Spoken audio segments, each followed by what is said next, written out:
Eenyu baatee isaa dhufte? Akkamitti nan beekne addunyaa guutuun aanuma haasa'u jirtiimi. Nama akkanaa takka harkeen beeku kan mataa qoree kana eenyu baate ilma eenyuti? Mataa kiyya qofaa miti qaama kiyya hundaa qore kuni wanni ta'eef karaan itti uummata addunyaarra jiru hunda itti fixu karaa laafaan sawwaan ta'eefi. Haa.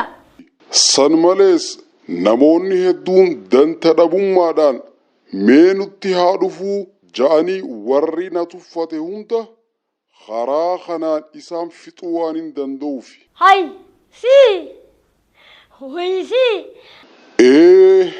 Amma na beeyteensaa nugusa addunyaa shukran yaa koronaa. Akkini isin jawanii rabbi sodaattu mee eenyu siima na firan qabdu? Eelaal namni itti na himattu wantoota ogeessi fayyaa dhaamaa jiru hunda itti fayyadamuudha. Kuno ala bobbaanee galla alarraa mana nu galchite iqa manuma keessa teenyeetu kuno galgalaa ganama suma dhageeffachaa suma laalaa odumate daa'imni xiqqaanis haroola maja mee wanni hin jiru waan biraati miti atii kun biyya teenyarraa maal fayyadamta biyya miskiinaa tanarraa biyya namni yoo hojjete malee saagatti hin qabaanne biyya galtee dalagatee namni itti bulu biyya laal dandeettii hunoo waa takka hin qabne deelagaa dinagdeerraa uummata akka hin qabne.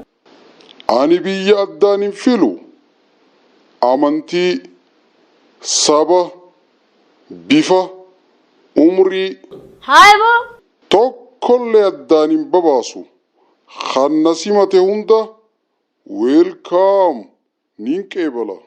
Khaayoon ta'e maali beenaayimi? Eelaal khaayyoon tiyya guddaan namoota kan addunyaarra jiran hunda turaab godhuudha. Akkam jechuu? Keessattuu namoota osoo harka isaanii saamunaa fi bishaaniin akka gaaritti osoo hin dhiqatin harka afaanii fi ija if tuttuqanii fi iddoo namni itti heddummaate warreen oolan hunda isaanii addunyaarraa xaraguudha. Xaraguudha? Ani keessan hin jira? Meelaal qalli jaammati maqaan kiyya? Akka maqaan keenya bira hin jiraanne yoo feete yeroo namni harka siqanne harka fuudhuu baattee yoo dhiifte. Maaliif jennaan manni kiyya qeensa harka namaa jala waan ta'eef ani afaan namaa keessa waan hin galuuf afaan kee maaksii uffattee yoo adeemtu taate harka kee daqiiqaan saamunaa sirritti yoo qulqulleeffatte ibaadaa yoo jabeessite naa wajjin walin agartu. Egaa saniifuuqa ayyooniin nageetee qulqullummina kiyya eeggadhee toobadhee karaa rabbii deebi'e na biraan dhuftu jechuu. Egaa uummata kiyya dhagayaa kuno karooraan akki jee waan inni jee dhageessanii miti waan inni hin feene kana hunda yoon ifirraa eenee karaa rabbii deebinee rabbii kadhaa jalqabnee faasiqummaa fi badii fi galtee waan hammeenya yaallu cufa dhiifne nuti eewalamne jechuudha. Saniifuuqa yaa karooraa gaana geetti ummata kiyya hunda naatti dhaamaa waliin dhuftu bira. Keessattuu warra dantaa dhabee usee deddeemuu itti himi hunda isaanii hulaarraan jiraafi. Of eeguudhaaf harka keenya saabunaan sekendii 20 sirriitti dhiqachuu oolmaa namoonni itti baay'aturraa of tiisuu fageenya keenya eeggannee deemuudhaaf tuttuqaa hir'isuudhaan karaa salphaa ta'e kanaan vaayirasii koronaadhaa haa to'annu. Koronaa finiine dubbee kaachiniine koronaan vaayirasii dhufeene guutuu addunyaa wareere.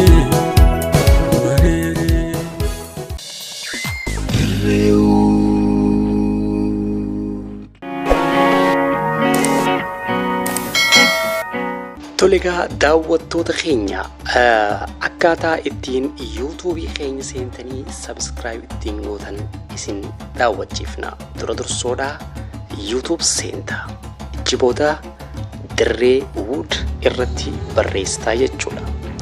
Eega dirree Uud irra barreessitee booda viidiyoo inni sii fidu kana irratti kunoo laal dirree Uud turarra jira san tuqxa.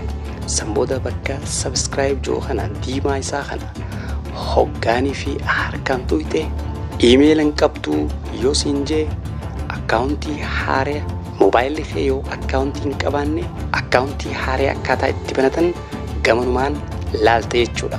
Mallattoo X san tuqxa. Jibooda dirree Uud ni bantaa.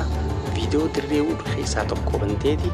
San booda bakka subscribe joo tuqqaatu itu iimeela si gaafata. Iimeela itti galchuudhaaf mallattoo X san tuqxeeti. San booda iimeela haaraa banataa jechuudha. Iimeela haaraa banachuudhaaf bakka create account joo kana tuqxaa jechuudha. Ichi booda itti barreessitaa jechuudha. Fakkeenyaaf ammaan qaaqiyya barreessuudhaaf obsaa jalatti gadiin bu'aa laastineem gubbaa alii jeetiin abbaa kiyya kataba jechuudha. San booda neextiin tuqa. Ichi booda bara dhalootaa na gaafataa ittiin tuqaa yookaan irratti barreessaa guyyaa irratti barreessaa amata irratti barreessaa saala na gaafataa efiifuu sii fidaa jechuudha. Obsaa alii kan joo kan biraatis waan jiruuf jecha kan sanii addaa filadhu jee sii fidaa keessaa takka filattaa jechuudha. Achi booda next tuqxaa gara paaswoordiidhaatti sii fidaa. San booda paaswoordii irratti barreeffattaa jechuudha. Durarratti paaswoordii irra barreessitee paaswoorduma duraan barreessan jalatti deebitee koonfarmu gootaa jechuudha. San booda kunoo siif baasee jechuudha. Iimeelli obsaa banattee jechuudha amma. Eegas booda karaa yuutuubii si fideeyaa jechuudha. Eega iimeelii kee guuttee booda haaraan amma barreessitee jechuudha. Dirree Uud eega irra barreessitee booda search ilchi booda diimtuu dirree Uud bira jirtu san tuqxaa. Ichi booda mallattoo bilbilaa san tuqxaa. Subscribe gootee jechuudha. San booda suduudhaan viidiyooleen nuti guyya guyya gadhiifnu gama kee dhufaa jechuudha. Miseensa dirree Uud taatee jechuudha booda. San booda like hojiilee keenya share godhuudhaan gara Facebookaa gara barbaaddeen share nuuf gootaa jechuudha. Galatooma.